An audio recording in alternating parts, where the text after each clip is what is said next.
It was a calm Saturday afternoon, the kind that makes people want to run errands and take care of little things they've been putting off all week. The sun was bright but not harsh, and a soft breeze swept through the small city streets. An off-duty police officer who had just finished her morning workout decided to stop by a nearby department store. She wanted to pick up a few items before heading home to relax. Dressed casually in jeans and a hoodie, she looked like any other shopper. Inside the store, she moved slowly through the aisles, comparing prices and checking her list. She wasn't in a rush. For once, she was just another person on her day off, not someone in uniform or under pressure to respond to a call. She smiled politely at a store employee as she passed, unaware that her simple act of shopping would soon turn into something she would never forget. As she continued browsing, she noticed a strange feeling, that quiet sense that someone was watching her. At first, she brushed it off. It wasn't unusual for people to look at her. She carried herself with a kind of quiet confidence that sometimes drew attention. But after moving through a few aisles, she realized it wasn't just her imagination. One of the store employees seemed to appear wherever she went, pretending to rearrange items on shelves or check inventory. She told herself not to overthink it. Maybe the employee was just doing their job. She tried to focus on the items she needed: a new pair of gloves, a bottle of lotion, and some household supplies. She placed a few things in her basket and continued shopping. But the longer she stayed, the heavier the air began to feel. The employee whispered something to another coworker, and both looked in her direction. It was subtle, but enough to make her uneasy. She had been a police officer long enough to recognize certain patterns, the quiet signals people give each other when they think something suspicious is happening. A small pit formed in her stomach. She took a deep breath, reminding herself that she had done nothing wrong. Still, she decided to head toward the checkout counter to pay for what she had. As she walked through the aisles toward the front of the store, she didn't notice that a security guard had stepped aside to make a phone call. Moments later, 2 police officers from the local precinct were dispatched to respond to a report of a suspected shoplifter. The description they received matched her clothing and general appearance. Within minutes, their patrol car pulled up in front of the store. Inside, she waited in line behind 2 other customers, scrolling through her phone. She had no idea that the sound of footsteps approaching from behind her would soon change her day completely. The store doors swung open, and 2 uniformed officers walked in with a sense of purpose. Their eyes scanned the small crowd, landing on her almost instantly. The cashier greeted them politely, but they didn't respond. They walked directly toward her. Confused, she looked up from her phone and noticed their serious expressions. One of them called out to her firmly, asking her to step aside. For a moment, she thought they might have mistaken her for someone else. "Is there a problem, officer?" she asked calmly. The taller officer didn't answer her question. Instead, he asked her to open her bag. The tone was sharp, not a request, a command. People in the checkout line began to turn their heads, sensing tension. She looked around nervously, feeling eyes on her. She could sense her heart beginning to race, though she tried her best to stay composed. "I haven't paid yet," she explained, holding out the basket she was still carrying. I was about to check out. The officer didn't seem to care. He motioned toward the bag slung over her shoulder and asked her again to open it. She frowned slightly, unsure how things had escalated so quickly. "Excuse me, but I think there's some misunderstanding," she said. "I'm actually a police officer." The words didn't have the effect she hoped for. The officer gave a skeptical look and muttered, "Sure you are." The disbelief in his tone stung. She reached for her wallet to show her police ID, but before she could, the second officer stepped forward, taking hold of her wrist. "Ma'am, don't make this harder than it needs to be," he said. The store fell silent. People stood frozen, their eyes wide. A child whispered to his mother, asking what was happening. The cashier's hands trembled as she stopped scanning items. It all happened so fast that she barely had time to react. The officers pulled her hands behind her back and placed her in handcuffs. She tried to remain calm, telling them again that she was one of them, a fellow officer, but her voice cracked slightly under the weight of humiliation. A few shoppers began recording on their phones. One woman could be heard saying she didn't even do anything. But the officers continued their procedure, completely unaware that their actions were being captured from multiple angles. The off-duty officer stood there in disbelief, her cheeks burning with embarrassment. She had spent years protecting others, responding to calls and upholding the law, and now, she was the one being treated like a criminal. As they escorted her outside, she glanced at the store's glass doors, seeing her reflection for a moment, handcuffed, surrounded by flashing lights from the patrol car parked outside. It didn't feel real. The same city she served now seemed to turn its back on her in an instant. People gathered outside watching, whispering, some shaking their heads. When they reached the patrol car, she tried one more time. "My badge is in my car," she said quietly. "Please, just check. You'll see I'm telling the truth." But her words went ignored as they placed her inside the back seat. The car door shut with a loud click, sealing her in a space she had seen countless times from the opposite side. The irony of it hit her hard. Her mind raced through every training session, every briefing about proper procedure, none of which seemed to apply to her now. Back inside the store, the employees who had called the police looked uneasy. One of them muttered something about just doing their job, but deep down even they knew the situation had gone too far. A few customers lingered outside, watching as the police car drove off. Within minutes, the videos recorded by witnesses started spreading on social media. In the car, the off-duty officer sat quietly, trying to process what had just happened. Her hands hurt from the tight cuffs, but what hurt more was the feeling of betrayal. She had worn the same uniform as the men sitting in the front seats. She had gone through the same risks, the same long nights on patrol, yet in that moment they didn't see a fellow officer. They only saw what they wanted to see.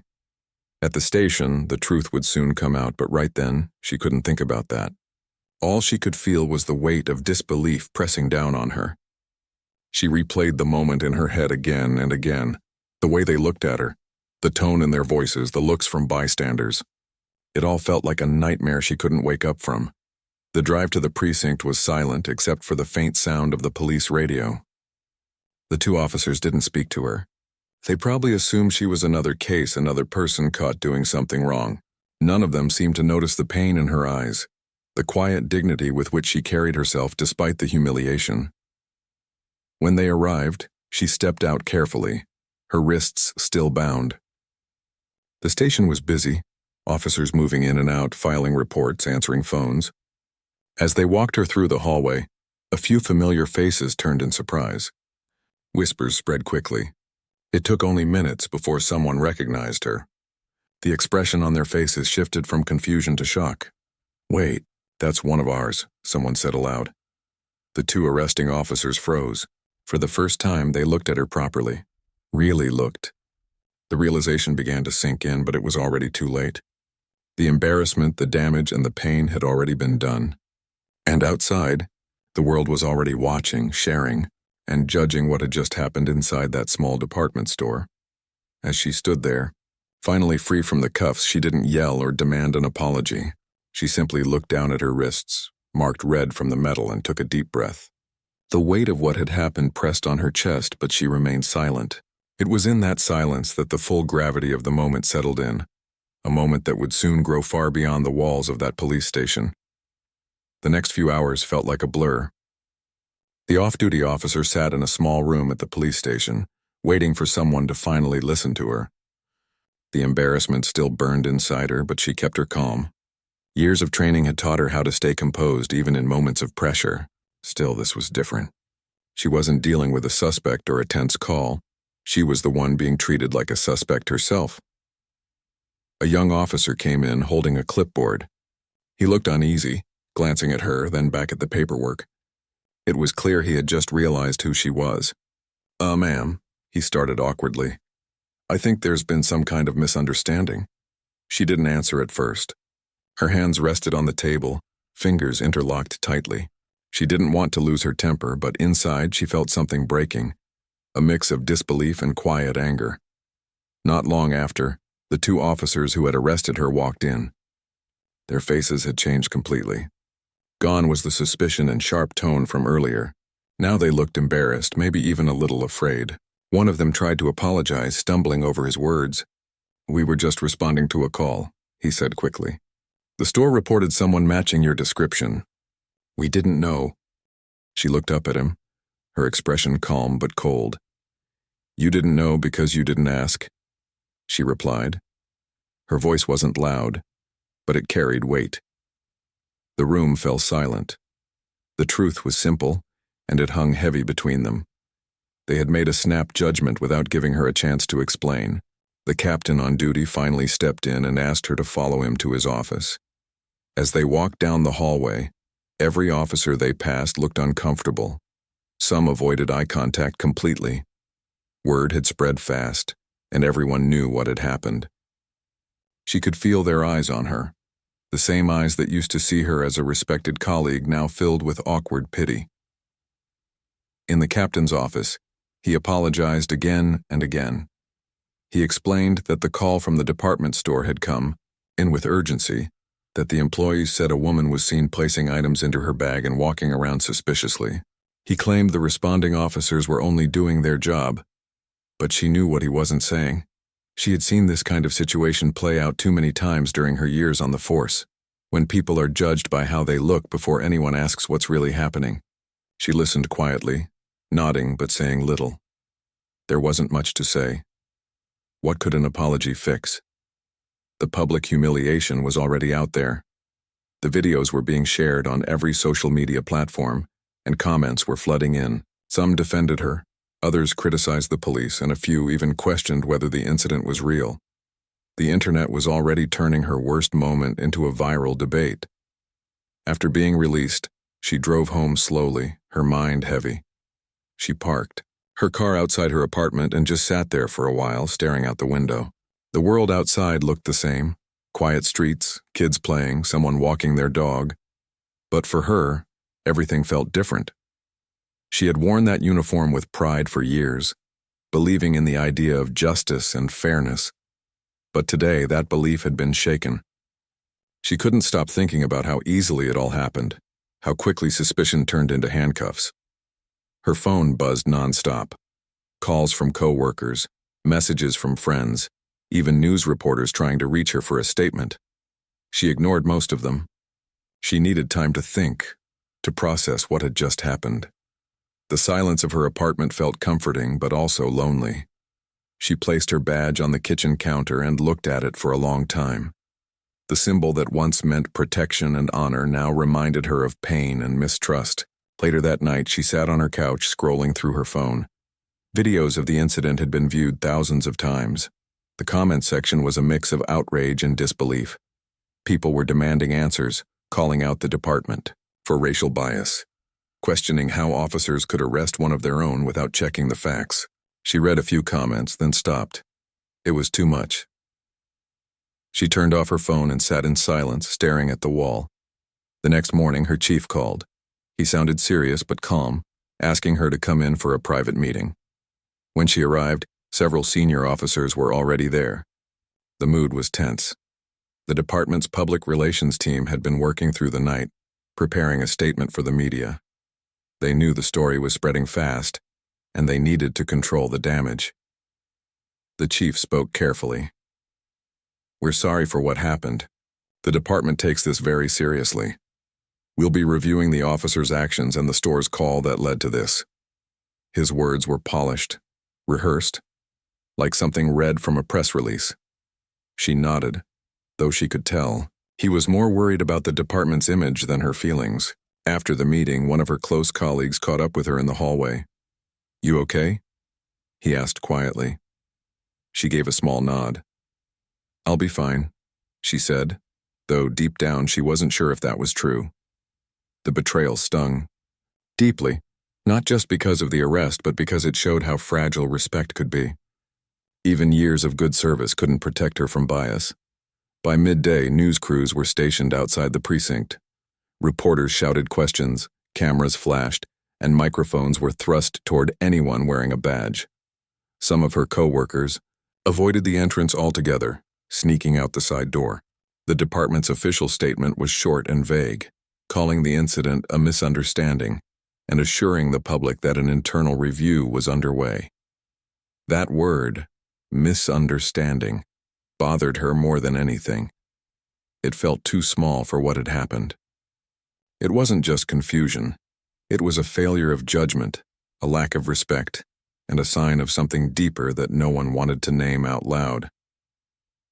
That night, she couldn't sleep. Every time she closed her eyes, she replayed the moment in the store, the Disbelief in their eyes when she told them she was a police officer, the cold metal of the handcuffs against her wrists, the way people stared as she was led away. She had seen fear in people before, but that day she felt it herself. Not the fear of danger, but the fear of being powerless. A few days later, she returned to the store, not to shop, but to face what happened. She wanted to see it again, to understand how something so ordinary had turned so wrong. When she walked in, a few employees recognized her instantly. The manager approached hesitantly, apologizing for the call they made to the police. He claimed they didn't mean for things to go that far. She listened quietly, her face calm. She didn't raise her voice or argue. She just nodded and said softly, "Next time, look twice before you judge someone." Then she turned and left. Outside, the air felt cold against her skin, but it was freeing. She knew she couldn't undo what happened, but she could decide how to move forward. Over the next few weeks, she stayed quiet publicly, letting the department handle the media storm. The investigation continued, and the 2 officers involved were temporarily reassigned while the review took place. Meanwhile, messages of support poured in from people across the country, other officers, community leaders, and ordinary citizens who felt connected to her story. Some shared their own experiences of being treated unfairly or judged too quickly. Reading those messages reminded her that she wasn't alone. She returned to work after a short break, though the atmosphere in the department felt different. Some people greeted her warmly, others avoided her altogether. She could tell who felt guilty and who preferred to pretend nothing had happened. But she kept her head high, carrying herself with the same professionalism she always had. The incident had changed her, though. She became quieter, more observant. When she saw officers making quick assumptions during calls, she reminded them gently to take a moment, to listen, to ask questions, to be sure. Her experience had taught her that even one rushed decision could destroy trust in an instant. One afternoon, as she sat at her desk finishing paperwork, she received a message from the department's media team. They wanted her permission to include her in a community outreach video about fairness and accountability. At first, she hesitated. She didn't want to be the face of a public relations campaign. But then she thought about all the people who had reached out, about the young officers who looked up to her, about the lessons that needed to be shared. That evening, she called back and agreed to do it, but on her terms. She wouldn't pretend everything was fine. She wanted to speak honestly about what happened, about how even good intentions can lead to harm when people act without understanding. It wasn't about blame anymore. It was about change. As the sun set outside her window, she sat quietly, thinking about the journey ahead. The road to rebuilding trust would be long, but she was ready to walk it. Because sometimes change doesn't come from anger. It comes from courage, truth, and the willingness to keep moving forward, even after the hardest day of your life. Days turned into weeks, but the story of the off-duty officer's arrest refused to fade. News outlets kept replaying the same clips, and discussions filled the airwaves. Some people saw it as a simple mistake, but most viewed it as something much deeper, a reflection of problems that had existed for years. The department tried to stay calm, issuing formal updates and promising a fair internal review. But behind the scenes, tension was growing. For the officer, every day felt like walking through a storm she didn't create. She showed up to work, did her duties, and tried to keep her head high. Still, whispers followed her through the hallways. Some of her colleagues avoided talking about the incident, afraid to say the wrong thing. Others quietly told her they were proud of how she handled it. A few just nodded respectfully, not sure what to say at all. At home, the silence still felt heavy. She rarely watched the news anymore. Every time she saw her own image on the screen, it brought back that same rush of emotion, shock, anger, and sadness all mixed together. She didn't want to relive it again and again. Instead, she poured her focus into her work, hoping time would help heal what happened. But time wasn't moving fast enough. The videos were still being shared, and new conversations were happening online every day.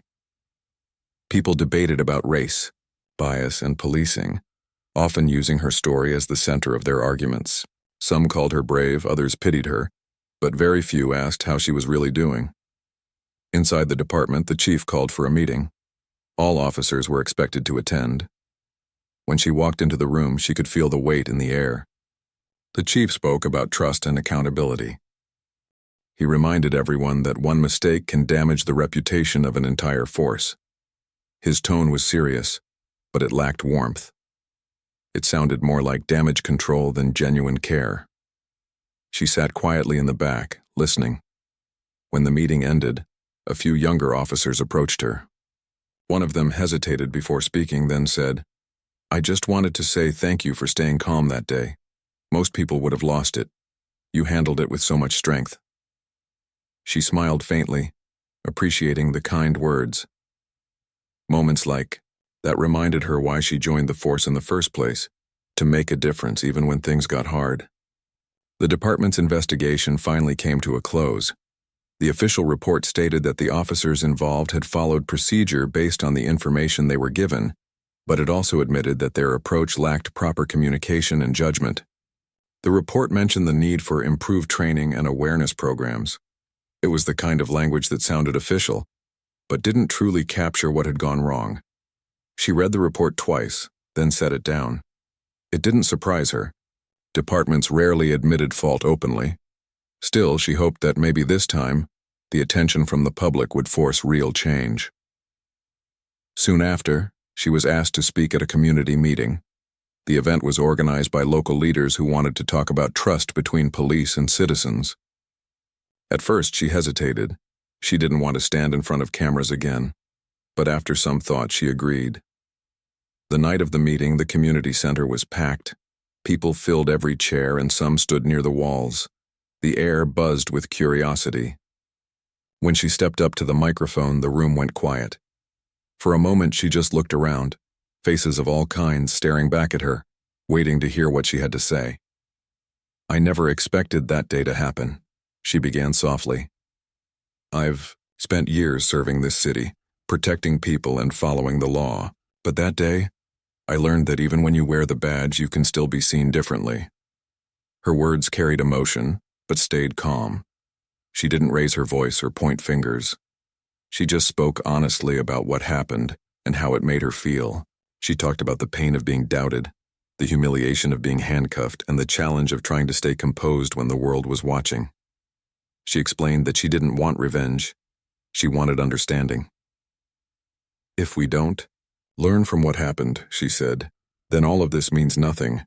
When she finished, the room was silent for a few seconds, then erupted in applause. People stood, clapping and nodding, some even wiping away tears. It wasn't just sympathy they felt, it was respect. They saw her strength, her honesty, and her heart. For the first time in weeks, she felt a bit of peace. After the event, several people came up to speak with her. A mother thanked her for setting an example for her children. A retired officer told her that her courage reminded him why he joined the force decades ago. Even a few young people who had once said they distrusted police came forward to shake her hand.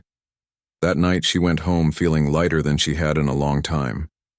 Still, challenges continued. Not everyone supported her message. Some critics claimed she was using the incident for attention. Others accused her of making the department look bad. The noise from both sides was hard to ignore, but she learned to stay focused on what truly mattered, helping build a better bridge between officers and the people they served. Her chief eventually approached her again, this time with a different tone. He told her the department wanted her to lead a new training program for officers, one focused on empathy, communication, and bias awareness. It was meant to help prevent situations like hers from happening again. She agreed, not because she wanted to relive the pain, but because she wanted to make sure no one else would have to. The first session was tough. Standing in front of other officers and talking about personal experience wasn't easy. Some listened quietly, some avoided eye contact, and a few crossed their arms as if resisting the message. But she kept speaking, sharing real moments from her years on duty. She reminded them that the badge doesn't make anyone perfect, it makes them responsible. Slowly, she began to see change. Officers asked more questions, listened more carefully, and started opening up about their own blind spots. Months passed, and the program started gaining attention. Other departments reached out asking for guidance. The same story that once caused her so much pain was now inspiring reform in places she had never been. It didn't erase what happened, but it gave it purpose. One afternoon, while leaving the precinct, she ran into one of the officers who had arrested her that day. He looked uncomfortable but approached her anyway. "I just wanted to say I'm sorry," he said quietly. "Not the kind of sorry they told us to say. A real one." She looked at him for a moment, then nodded. "Thank you," she replied. There was no anger in her voice, just acceptance. They stood in silence for a few seconds, both knowing that what happened couldn't be undone. But maybe, just maybe, something good could come from it. That night, she sat on her balcony, watching the city lights. For the first time since the incident, she felt proud again. Not because she had forgiven everything, but because she had found strength in her truth.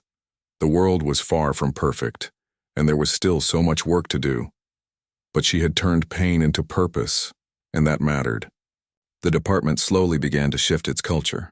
Officers were encouraged to talk openly about bias, empathy, and community relations. The chief even credited her program for improving public trust.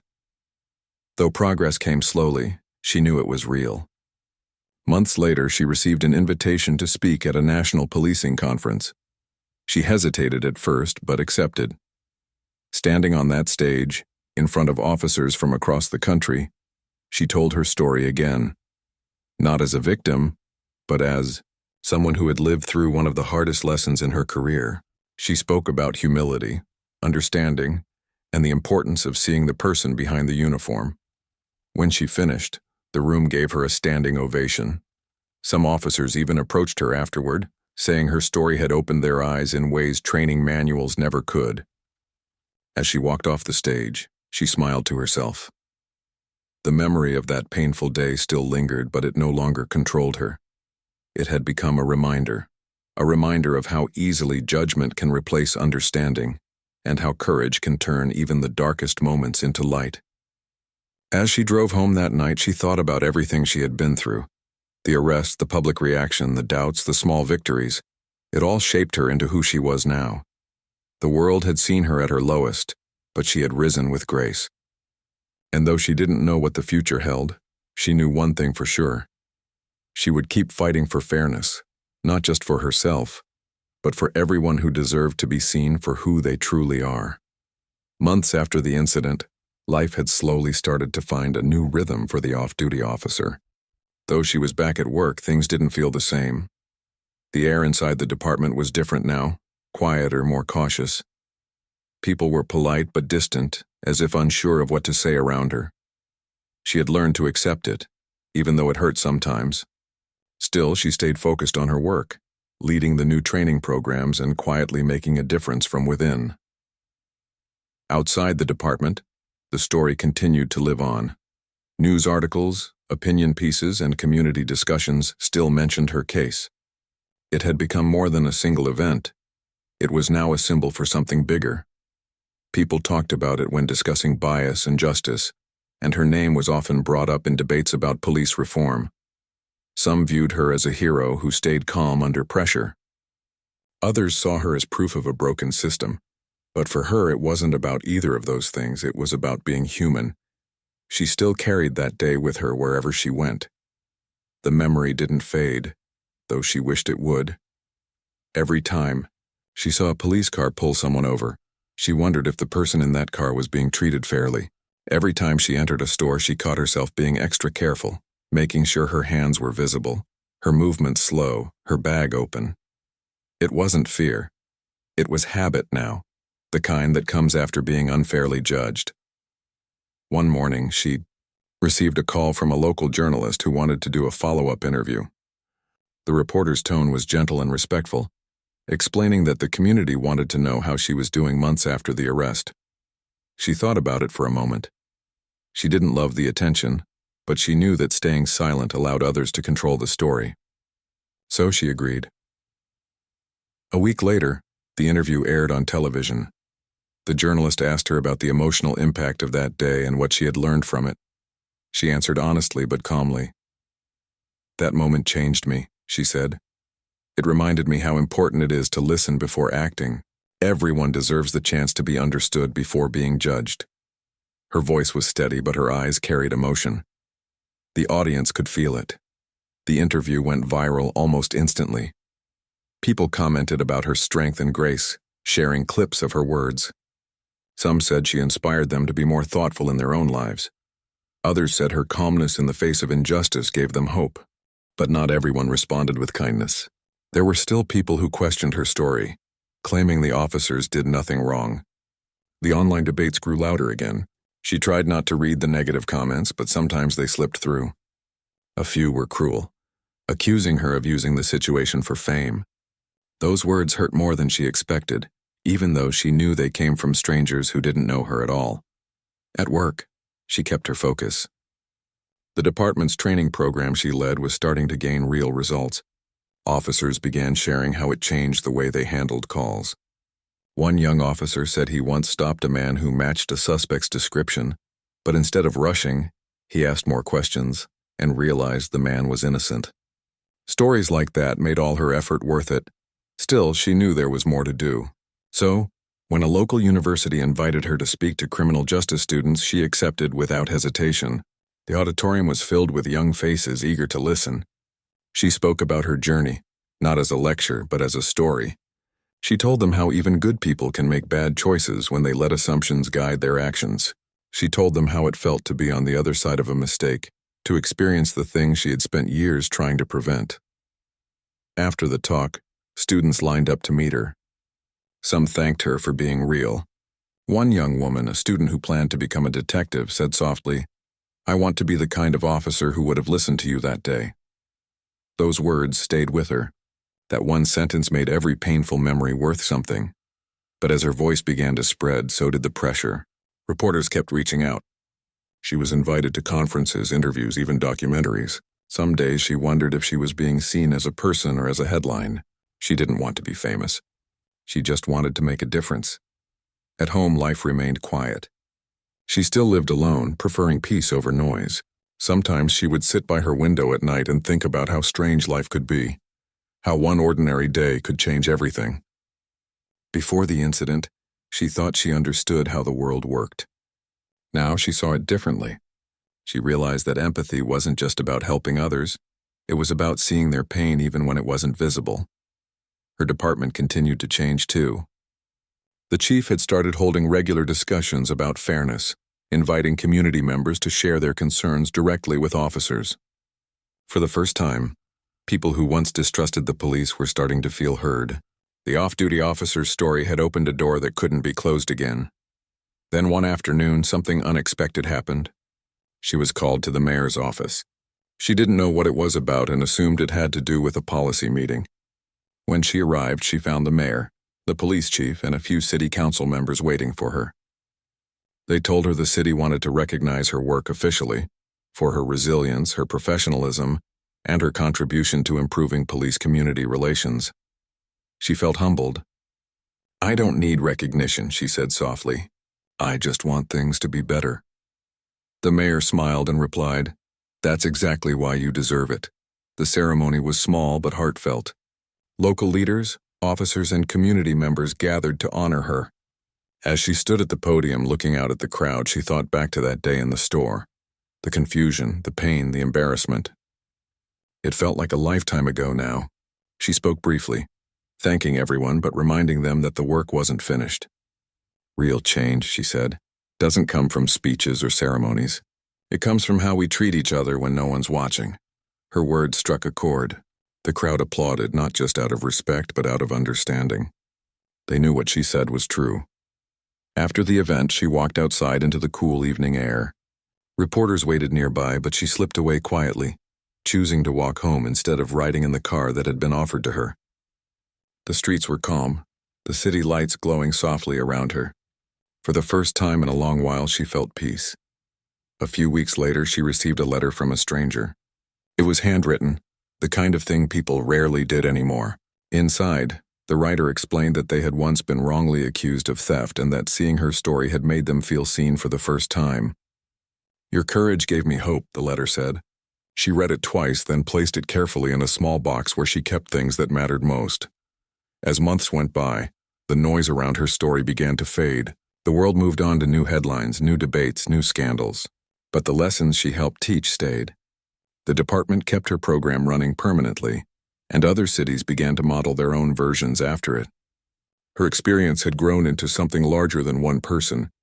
It had become part of a movement for better understanding and respect. One quiet evening, as she walked along the waterfront, the city skyline reflecting in the water, she thought about everything that had happened. The pain, the struggle, the long journey to healing. It wasn't the path she had imagined for herself, but it had brought her somewhere meaningful. She had learned that sometimes the hardest moments in life become the most powerful lessons. She stopped by a bench and sat for a while, watching the waves move gently under the moonlight. The air was cool and the night was calm. She closed her eyes and took a deep breath. Somewhere in the distance she could hear the faint sound of sirens, but this time, it didn't make her tense. Instead, it reminded her of her purpose, of why she kept going even when things got hard. She wasn't just an officer anymore. She was a reminder of strength, compassion, and the importance of seeing people as they are, not what we assume them to be. Her story had started with pain, but it had grown into something that carried hope. And as the night air brushed softly against her face, she realized that was enough. She didn't need the world to remember her name. She just wanted the world to remember the lesson. Years passed, but the memory of that day still lived quietly in the back of her mind. It no longer hurt the way it once did, but it remained a reminder, a lesson about judgment, fairness, and human dignity. The city had changed since then. The police department had new faces, new leadership, and new programs that encouraged understanding and accountability.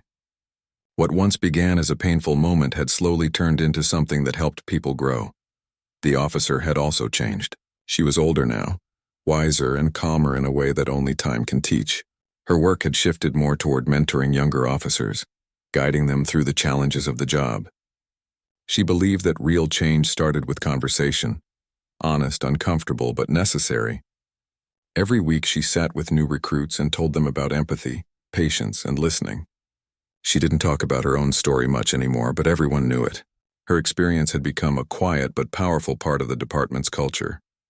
One day, while reviewing reports at her desk, she received an invitation to speak at a national law enforcement conference. The event gathered police leaders, community activists, and scholars from across the country. The theme that year was trust and rebuilding public confidence. She hesitated at first. Public speaking had never been her favorite thing, and she preferred action over attention. But she knew this was an opportunity to make a difference beyond her city. After a moment's thought, she accepted. Weeks later, she stood backstage at a large convention center. The lights were bright and the crowd filled the seats with quiet anticipation. She took a deep breath, straightened her posture, and walked to the podium. The room fell silent. She began simply, her voice steady but warm. She didn't read from notes. She spoke from memory, from heart. She told them about the day that changed her life, the misunderstanding, the humiliation, the fear. She told them how it felt to be seen not as who she was, but as what someone assumed her to be. She paused at moments, letting her words sink in. There was no anger in her tone, only sincerity. She talked about forgiveness, too. She explained that she had chosen to forgive the officers who arrested her, not because it excused what happened, but because holding on to anger would have kept her from healing. The audience listened closely. Some wiped their eyes. Others nodded silently. When she finished, the entire room stood to applaud. It wasn't loud or showy, but genuine, a moment of shared understanding. After the speech, people came to thank her. Some were officers who admitted that her story had made them rethink how they approached their work. Others were civilians who said it gave them hope that people inside the system were trying to make it better. As she left the stage, she felt lighter than she had in years. Over time, her influence spread far beyond what she ever expected. Other police departments reached out, asking for her advice on how to improve community relations. She traveled across states, meeting with leaders, training officers, and listening to citizens. Each conversation taught her something new. She realized that most people, whether in uniform or not, wanted the same thing: respect and understanding. Her story was no longer about pain. It was about progress,